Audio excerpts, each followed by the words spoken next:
اعوذ باللہ من الشیطان الرجیم بسم اللہ الرحمن الرحیم قل یا ایہا الناس انما انا لکم نذیر مبین صدق اللہ العظیم۔ اے نبی صلی اللہ علیہ وسلم آپ فرما دیجئے یا ایہا الناس، اے لوگوں، انما انا لکم نذیر مبین، میں صرف تمہارے لیے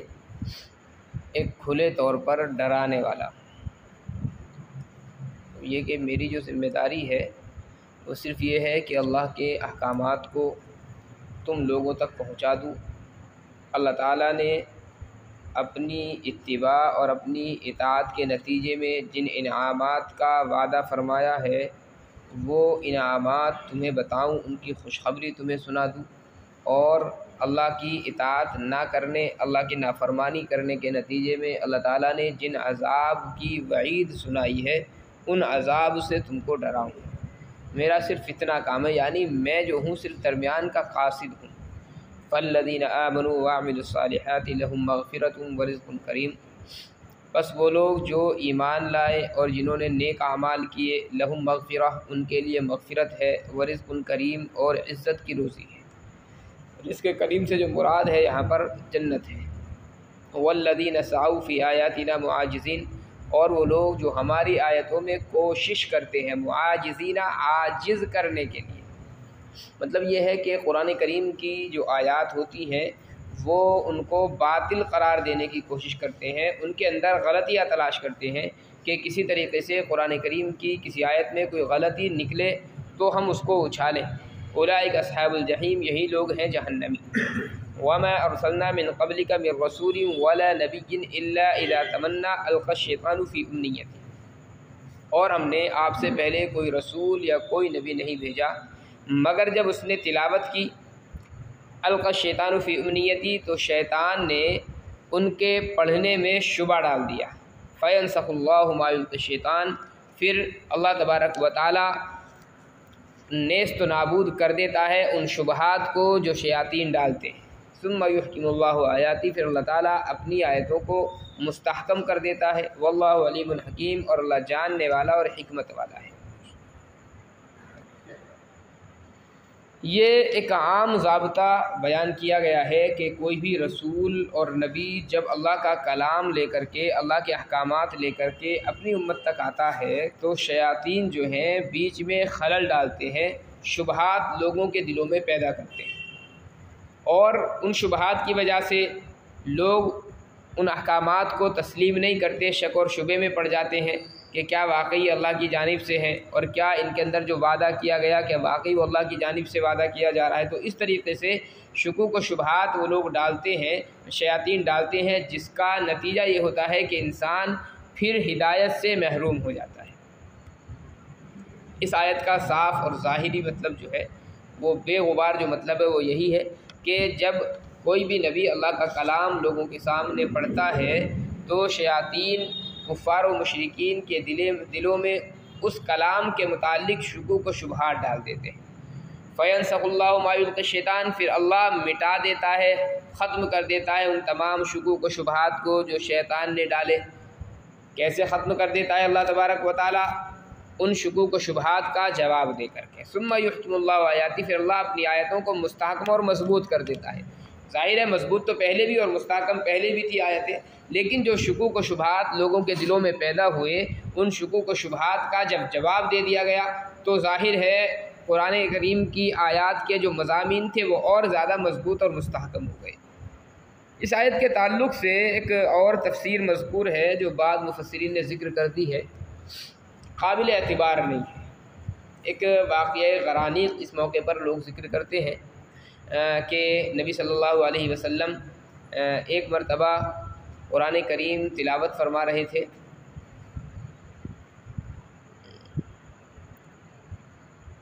سورہ نجم کی چند آیات تھی، وہ نبی علیہ الصلوۃ والسلام تلاوت فرما رہے تھے، درمیان میں شیطان نے رخنہ ڈالا اور نبی علیہ الصلوۃ والسلام کی زبان پر کچھ کلمات جو تھے وہ شیطان نے جاری کرا دیے۔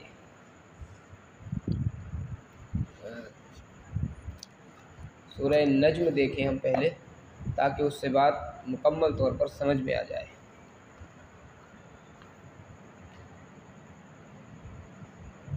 یہ ہے افرأیتم اللات والعزی ومناة الثالثة الأخرى، یعنی بتوں کا تذکرہ چل رہا ہے۔ کہا گیا بھلا آپ بتلائیں کہ آپ نے لات اور عزیٰ کو دیکھا ہے، ومناة الثالثة الأخرى، اور تیسرے منات کو، اس کے اندر بھی کہ آپ نے غور کیا ہے، تو یہ بتوں کے نام ہیں۔ اس کے بعد میں یہ واقعہ لکھا ہے کہ نبی علیہ الصلوۃ والسلام نے جب یہ آیات پڑھی افرأیتم اللات والعزی ومناة الثالثة الأخرى، اس کے بعد میں شیطان نے نبی صلی اللہ علیہ وسلم کے زبان پر الفاظ جاری کرائے تلک الغرانیق العلا، کہ یہ جو ہیں بڑے بت ہیں، وَإِنَّ شَفَاعَتَهُنَّ لَتُرْتَجَىٰ، اور ان کی شفاعت کی کل قیامت کے دن اللہ کے دربار میں امید کی جا سکتی، یعنی یہ بڑے بت ہیں اور اللہ کے دربار میں یہ شفاعت کریں گے۔ جب یہ کلمات کفار مکہ نے سنے تو بڑے خوش ہوئے کہ نبی صلی اللہ علیہ وسلم نے ہمارے بتوں کی تعریف کر دی ہے۔ بعد میں آقا صلی اللہ علیہ وسلم پر وحی نازل ہوئی اور آپ کو متنبہ کیا گیا کہ یہ جو کلمات تھے یہ شیطان کی طرف سے آپ کی زبان پر جاری ہو گئے تھے۔ یہ ایک واقعہ ہے، واقعہ غرانیق کے نام سے یہ مشہور ہے۔ کچھ مفسرین نے اس کو نقل کیا، لیکن بے سند واقعہ ہے، بے حیثیت ہے، اس کی کوئی حیثیت نہیں ہے، اور اس کو تفاسیر کے اندر بیان کرنا یہ بھی غلط ہے۔ یہ میں نے اس لیے وضاحت کر دی تاکہ آپ لوگوں کو معلوم ہو جائے کہ یہ جو واقعہ ہے یہ کہیں ثابت نہیں ہے کسی بھی طریقے سے۔ اس کی جو بے غبار تفسیر ہے یہاں پر بھی اور وہاں پر بھی، وہ صرف اتنی ہے کہ جب نبی علیہ الصلوۃ والسلام یا اللہ کے کوئی بھی نبی اللہ کا کلام پڑھ کر کے سناتا ہے تو شیطان جو ہے شکوک و شبہات پیدا کرتا ہے لوگوں کے دلوں کے اندر، اور پھر اللہ ان شکوک و شبہات کا جواب دے کر کے ان شکوک و شبہات کو ختم فرما دیتا ہے اور آیات جو ہے مستحکم ہو جاتی ہے۔ وَمَا أَرْسَلْنَا مِن قَبْلِكَ مِن رَّسُولٍ وَلَا نَبِيٍّ، اور ہم نے آپ سے پہلے کوئی رسول یا نبی نہیں بھیجا مگر یہ کہ جب انہوں نے اللہ کا کلام پڑھا تو شیطان نے ان کے پڑھنے میں شبہ ڈال دیا۔ فَيَنسَخُ اللَّهُ مَا يُلْقِي الشَّيْطَانُ، پھر اللہ تعالیٰ مٹا دیتا ہے ان شکوک و شبہات کو جو شیطان ڈالتا ہے۔ ثُمَّ يُحْكِمُ اللَّهُ آیَاتِهِ، پھر اللہ تعالیٰ اپنی آیتوں کو مستحکم اور مضبوط کر دیتا ہے۔ وَاللَّهُ عَلِيمٌ حَكِيمٌ، اللہ تعالیٰ حکمت والا اور جاننے والا ہے۔ لِيَجْعَلَ اللَّهُ مَا يُلْقِي الشَّيْطَانُ فِي فِتْنَةً لِّلَّذِينَ فِي قُلُوبِهِم مَّرَضٌ، تاکہ اللہ تعالیٰ بنا دے اس چیز کو، ان شکوک و شبہات کو جو شیطان ڈالتا ہے، آزمائش اور فتنہ ان لوگوں کے لیے جن کے دلوں میں مرض ہے۔ اور مرض کیسا ہے؟ نفاق کا مرض ہے، شکوک و شبہات کا مرض ہے۔ تو جن کے دلوں کے اندر شکوک و شبہات کا مرض لگا ہوا ہے ان کے لیے یہ آزمائش کی چیز ہوتی ہے کہ جب کوئی بھی آیت ان کے سامنے پڑھی جائے اور شیطان شکوک و شبہات پیدا کرے تو کیا وہ شکوک و شبہات کے پیچھے پڑھ کر کے اس آیتوں کا انکار کرتے ہیں، یا اللہ تبارک و تعالیٰ کی بھیجی ہوئی آیات کو ہر حال میں تسلیم کرتے ہیں۔ تو گویا کہ یہ جو ہے امتحان ہوتا ہے ایسے لوگوں کا جن کے دلوں میں شکوک و شبہات ابھرتے ہیں۔ والقاسیۃ قلوبہم، اور ان لوگوں کا امتحان ہوتا ہے جن کے دل سخت ہوتے ہیں۔ وَإِنَّ الظَّالِمِينَ لَفِي شِقَاقٍ بَعِيدٍ، اور واقعی یہ ظالم جو لوگ ہیں بڑی مخالفت میں پڑے ہوئے ہیں۔ یہ جو مسئلہ ہے کفار مکہ کا بھی یہ مسئلہ تھا، اور اس زمانے میں مسلمانوں کی بھی بہت سی ایسی جماعتیں موجود ہیں جو شکوک و شبہات کے اندر مبتلا ہے۔ قرآن کریم کے تعلق سے بھی بہت سے شکوک و شبہات لوگوں کے ذہنوں میں پائے جاتے ہیں، اور احادیث مبارکہ کے تعلق سے تو ایک کثیر جماعت ایسی ہو چکی اس وقت جو شکوک و شبہات کے اندر مبتلا ہوتی ہے، اور احادیث مبارکہ کو وہ حجت اور قطعی مانتی ہی نہیں ہے۔ وہ یہ کہتے ہیں کہ جی چلیے قرآن کریم تو اللہ کی جانب سے ہے، اس لیے یہ تو قابل اعتبار ہے اور قابل تقلید ہے، قابل عمل ہے، لیکن احادیث کا جو معیار ہے وہ قرآن کریم جیسا نہیں ہے، اور احادیث کو شکوک و شبہات کے اندر وہ لوگ مبتلا ہو کر کے بالکل چھوڑ بیٹھتے ہیں، جس کا نتیجہ گمراہی کے علاوہ کچھ نہیں ہے۔ جس طریقے سے قرآن کریم ہمارے لیے لائق عمل ہے، احادیث مبارکہ بھی لائق عمل ہے، اور جن بنیادوں کی بنا پر احادیث کو چھوڑا جا سکتا ہے اور احادیث پر سے اعتبار ختم ہو جاتا ہے، انہی بنیادوں کی بنا پر قرآن کریم سے بھی اعتبار ختم ہو جائے گا۔ اگر ہم احادیث کے متعلق سے اس شکوک و شبہات کے اندر مبتلا ہو جائیں کہ جی احادیث جو ہے صحابہ کرام رضی اللہ عنہم اجمعین نے بیان کی ہے، اور بیان کرنے میں غلطی بھی ہو سکتی ہے، تو ہم غور کریں قرآن کریم کس کا بیان کیا ہوا ہے۔ نبی علیہ الصلوۃ والسلام نے براہ راست ہم سے قرآن بھی نہیں بیان فرمایا، قرآن جو ہے وہ بھی صحابہ کرام کا بیان کیا ہوا ہے۔ تو اگر صحابہ کرام کے حفظ پر اور ان کی قوت یادداشت پر احادیث کو لے کر کے ہم بھروسہ نہیں کر سکتے تو پھر قرآن کو لے کر کے بھی بھروسہ نہیں کیا جا سکتا۔ اس لیے صحابہ کرام جو ہیں وہ درمیان کا ایک ایسا واسطہ ہے کہ جن پر بھروسے کے بغیر ہمارا ایمان ہی نہیں ہو سکتا جب تک صحابہ کرام کی جماعت پر مکمل طور پر ہم بھروسہ نہ کر لیں۔ وَلِيَعْلَمَ الَّذِينَ أُوتُوا الْعِلْمَ، اور اللہ تعالیٰ نے آزمائش اس لیے بنایا تاکہ وہ لوگ بھی جان لیں جن لوگوں کو اللہ تعالیٰ نے صحیح علم عطا فرمایا، أَنَّهُ الْحَقُّ مِنْ رَبِّكَ، کہ یہ تمہارے رب کی جانب سے برحق ہے۔ جو لوگ ایمان والے ہوتے ہیں اور جن کا ایمان پختہ ہوتا ہے، اگر کہیں پر شکوک و شبہات کے اندر مبتلا بھی ہوتے ہیں تو ایمان متزلزل نہیں ہوتا، جیسا بھی ہے فوراً کہہ دیتے ہیں کہ ہاں جو کچھ بھی ہے یہ اللہ کی جانب سے برحق ہے۔ جیسے حروف مقطعات ہیں مثال کے طور پر،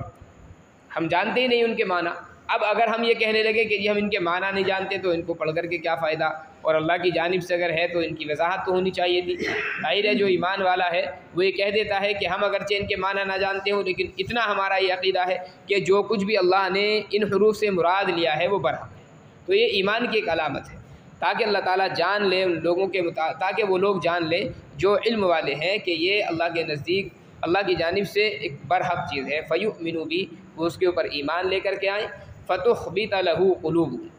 پھر ان کے دل اس کی طرف جھک جائیں۔ وَإِنَّ اللَّهَ لَهَادِ الَّذِينَ آمَنُوا إِلَىٰ صِرَاطٍ مُسْتَقِيمٍ، اور اللہ تعالیٰ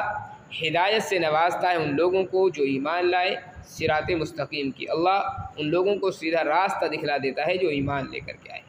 وَلَا يَزَالُ الَّذِينَ كَفَرُوا فِي مِرْيَةٍ مِّنْهُ، کافروں کے تعلق سے فرمایا گیا ہے کہ کافروں کا جو معاملہ ہے یہ تو مسلسل شک میں پڑے ہی رہیں گے۔ وَلَا يَزَالُ الَّذِينَ كَفَرُوا، اور برابر کافر لوگ قرآن کریم کی جانب سے شک میں پڑے رہیں گے، حَتَّى تَأْتِيَهُمُ السَّاعَةُ بَغْتَةً، حتیٰ کہ اچانک ان پر قیامت آ جائے۔ أَوْ تَأْتِيَهُمْ عَذَابُ يَوْمٍ عَقِيمٍ، یا ان پر عذاب آ جائے بے برکت دن کا۔ بے برکت ظاہر بات ہے دن تو کوئی بے برکت نہیں ہوتا، اللہ تبارک و تعالیٰ نے کسی بھی دن کو برکت سے خالی نہیں کیا ہے، لیکن یہ جو بے برکت کہا گیا یہ ان کے اعتبار سے کہا گیا ہے، چونکہ ان لوگوں پر عذاب کا دن ہے وہ، تو ان لوگوں کے اعتبار سے وہ بے برکت ہے۔ الملک یومئذ للہ، بادشاہت اس دن صرف اللہ کی ہوگی۔ یحکم بینہم، اللہ تعالیٰ لوگوں کے درمیان میں فیصلہ فرمائے گا۔ فالذین آمنوا وعملوا الصالحات فی جنات النعیم، تو وہ لوگ جو ایمان لے کر کے آئے اور اعمال صالحہ کی ہے وہ نعمتوں کے باغات میں ہوں گے، چین اور سکون کے باغوں میں ہوں گے۔ والذین کفروا وکذبوا بآیاتنا، اور وہ لوگ جنہوں نے کفر کیا اور ہماری آیتوں کا انکار کیا، ہماری آیتوں کو جھٹلایا، فاولئک لہم عذاب مہین، تو ان کے لیے ذلت آمیز عذاب ہوگا، ایسا عذاب ہوگا جو ذلیل کرنے والا ہوگا۔ عذاب تو ظاہر بات ہے اللہ کی جانب سے کوئی پکڑ آ رہی ہے تو وہ ذلیل کرنے والی ہی ہوتی ہے۔ قیامت کے دن جو ہوگا چونکہ لوگوں کے اعمال ظاہر ہو جائیں گے اور اعمال کے بعد جب سزا دی جائے گی تو یہ زیادہ ذلت کا باعث ہوگی۔ دنیا کے اندر تو کسی کو اللہ سزا بھی دیتا ہے تو اس کے اعمال کا پردہ رکھا جاتا ہے، معلوم نہیں ہو پاتا کہ اس کے اعمال کی بنا پر اس کو یہ سزا دی جا رہی ہے اللہ کی جانب سے یا کوئی اور وجہ ہے، چونکہ دنیا کے اندر مصیبتیں آنے کی مختلف وجوہات ہوتی ہیں۔ اللہ تبارک و تعالیٰ کبھی تو کسی بندے کے اعمال بد ہوتے ہیں، ان اعمال بد کی وجہ سے اللہ تبارک و تعالیٰ کچھ نہ کچھ سزا اس کو دنیا میں دے دیتا ہے۔ کبھی ایسا ہوتا ہے کہ کوئی بڑی مصیبت آنے والی ہوتی ہے اور بڑی مصیبت کو ٹال کر چھوٹی مصیبت دے دی جاتی ہے۔ کبھی ایسا ہوتا ہے کہ بندے کے جو اعمال سیئہ ہیں وہ زیادہ ہو گئے ہیں اور اللہ کی جانب سے اس کے لیے فیصلہ مغفرت کا ہو رہا ہے، اب اس کے جو اعمال ہیں وہ اس لائق نہیں ہیں تو اللہ تبارک و تعالیٰ دنیا میں مصیبتیں بھیج کر کے اس کے اعمال سیئہ کو ختم فرماتا ہے، یہ بھی ایک وجہ ہوتی ہے۔ اور کبھی ایسا بھی ہوتا ہے کہ بڑے اللہ کا نیک بندہ ہے اور بڑا عبادت گزار ہے، پھر بھی اس کے اوپر مصیبتیں آتی ہیں، تو اس کے اوپر جو مصیبتیں آتی ہیں وہ رحمت کے طور پر ہوتی ہے، یعنی اللہ تبارک و تعالیٰ اس کے درجات کو بلند فرماتا ہے۔ ہمارے یہاں یہ بڑی کمی ہے کہ اگر کسی کے اوپر کوئی مصیبت آ جائے اور خدا نہ کرے اس نے کوئی کام ایسا کر رکھا ہو جو لوگوں کی نظروں میں برا ہو، ہم فوراً کہنا شروع کر دیتے ہیں دیکھو اللہ تعالیٰ نے اس کو دنیا میں ہی عذاب دے دیا، حالانکہ معلوم نہیں کس بنا پر اس پر یہ مصیبتیں آ رہی ہیں۔ بسا اوقات یہ بھی ہے کہ آدمی کے درجات کو بلند کرنے کے لیے بھی اللہ تبارک و تعالیٰ مصیبتوں کا نزول فرماتا ہے۔ بہرحال اللہ تبارک و تعالیٰ